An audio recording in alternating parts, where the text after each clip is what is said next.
I'm not going to say anything. I'm just going to hand it over to these two lovely ladies to tell you about their project, what they're doing, and maybe how that fits in with the whole concept of Unleash Your DNA. So maybe if you could do a quick introduction and hand over to you, and we'll take it from there. You've got about 10 minutes, and we look forward to hearing about it.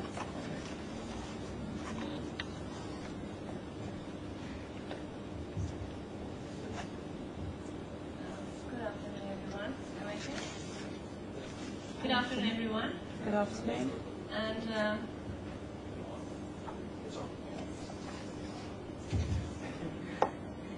I'm Fatma, and today, oh, there, I know who you are. The lady over there. Me? Yeah. And I think the gentleman in the glasses, I know who you are also. You know, actually, I haven't met these people before, but I can say I know who you are to them. Why? Because I've read a book, and that book helps me to get to know people better, even without really seeing them, and at the very first sight. The book is titled, I Know Who You Are, and I'll give the mic to Mariam now to speak. Good afternoon. I would like to begin today's event. Firstly, I would like to thank Mr. Rich for giving us the opportunity and the platform. I would like to begin with a brief introduction of ours. Fatma and I are twins. We are identical in interests, and we share our career and our education. We've had the same experiences all throughout. Today, we'd like to present an overview of our book, I Know Who You Are, which is being published in the United Kingdom and will be released somewhere in spring next year. Now, today as we talk about how we turn into writers and authors, what really the question comes into our mind, what really made us to do writing, and what really inspired us. So what we were realizing and feeling and what we have experienced in our personal lives is that whenever you start up doing something new and doing something which you have not been exposed to before, the moment you start enjoying it, that is the time and that is the moment you should give yourself more time to do that particular thing. You should find out ways of increasing your interest in that particular area, in that particular task that you're doing. And once you can give your own self time and different reasons and ways of optimizing your interest in that particular thing, you will feel that you're doing something you were really meant to do. You will try and feel that this is what actually you are supposed to do in life. And that is something what happened with us. When we thought of writing, we started thinking about writing, we really felt that the satisfaction and the happiness we were getting out of it, we really felt this is what we were trying to do, and this is, I think, realizing your own self and unleashing your DNA. That's how we relate to the seminar and the topic of the seminar today. Persuasion in life is important.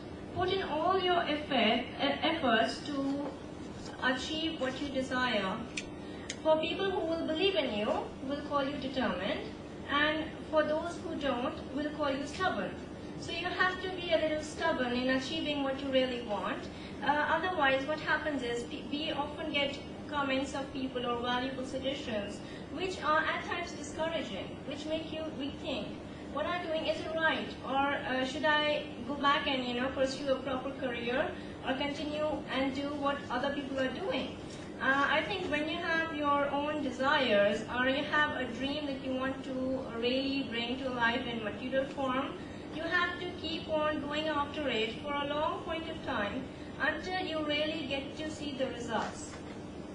I remember an incident. We were at a supermarket, and we were all lined up, we were all queued up. There was one person who came from the side, stood in front of me, and I was a little astonished because that was a little rude according to my beliefs.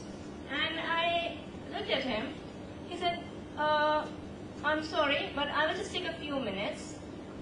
We are following a queue, I said. And he stood there.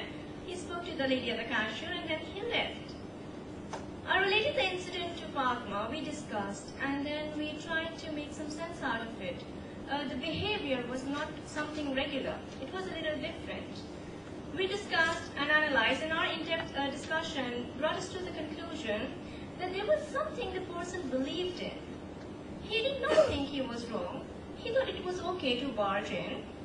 And when we took a third umpire's perspective to it, okay, we, like in cricket we say, there's a third umpire view, there's an aerial view. We looked at from that aerial view and we saw it's not only that person.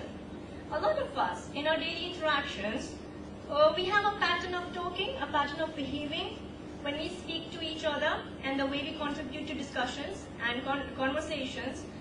Some of us are very silent, some of us are repetitive, some of us are contradicting or complimenting. So when we look at that, we thought it was not only a specific number of people in the society who do that. All of us, in one way or the other, have a pattern of behaving in the way we do. So we thought, what is there that directs a person or makes a person behave the way they do? Is it their soul? We did not think it was that. So we came up with the concept that was, it is a person's character skin. That's a term or an ideology that we have devised. It's not your soul that pushes you to behave in a certain way. It's a character skin that you wear that makes you behave in a certain pattern. Now, you all must be thinking, what are character skins? And there's a concept which comes right from our book, and it says, what the soul is to the body, a character skin is to the personality. As the body wears a soul, a character skin, a personality wears a character skin. So basically the concept we present in our book is when we have to function in this world all around, surrounded with people, and we're trying to achieve a particular aim, we are supposed to deal with people and who these people really are. We have devised character skins which have different names and appearances and all different and diverse school of thought. So these character skins, I will name them now: hammerhead, head spin, flip side, scuff, and stickhead. All these 5 character skins are unique in their nature and their behavior and their appearance as well. And understanding these character skins will tell you who are you surrounded with, how do we deal with such people, what effects can they have in our life, and how should we respond to such inputs and influences from these people all around. So in order to connect again to the Unleash Your DNA concept, in order to unleash your own DNA and to be using your own creativity, what we need to do is we need to see in which setting are we in right now. Who are the people we are dealing with? What is their school of thought? How do they think? When they do something, when they say something, what is driving their thoughts and actions? So that is, we will come to know once you understand these character skins. As we mentioned, the concept of character skins and souls, we cannot look through a person's soul. But if you try, you can identify a person by his character skin. The main character of our story, Sultan, he learns to do that. As you read through the book, he learns the technique of looking at people, meeting them, and identifying their character skin.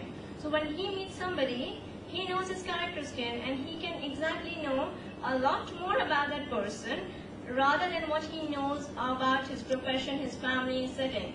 More about what your insight is, what you believe in, and how do you interact with people. So it's all about, our book is all about behavior patterns by people, how they interact with each other, and how they respond to different situations. Now, so it's not only actually Sultan who can benefit and who has benefited from the concept of character skins. Whoever reads the book can exactly derive the same concept and can help his own self in dealing with people and having a more successful and a more easier dealing with people and understanding of life. We are about to now begin our question-answer session in a few minutes. And before that, I would just like to tell you about overview of the book. The book is called I Know Who You Are, releasing in February. It is the story of a grandfather who tells his grandchild Sultan how there are character skins and people in this world and how he can deal with them effectively. As Sultan learns these character skins, he is a 13-year-old boy. The reader also develops an understanding of the character skins and the concepts. And the website of our book is I Know Who You Are. I will write it down over here as well. All separated with hyphens. And we have our business cards on the side if at all you need to take them for future reference or anything. And now, inshallah, we'll be starting working on our next project. And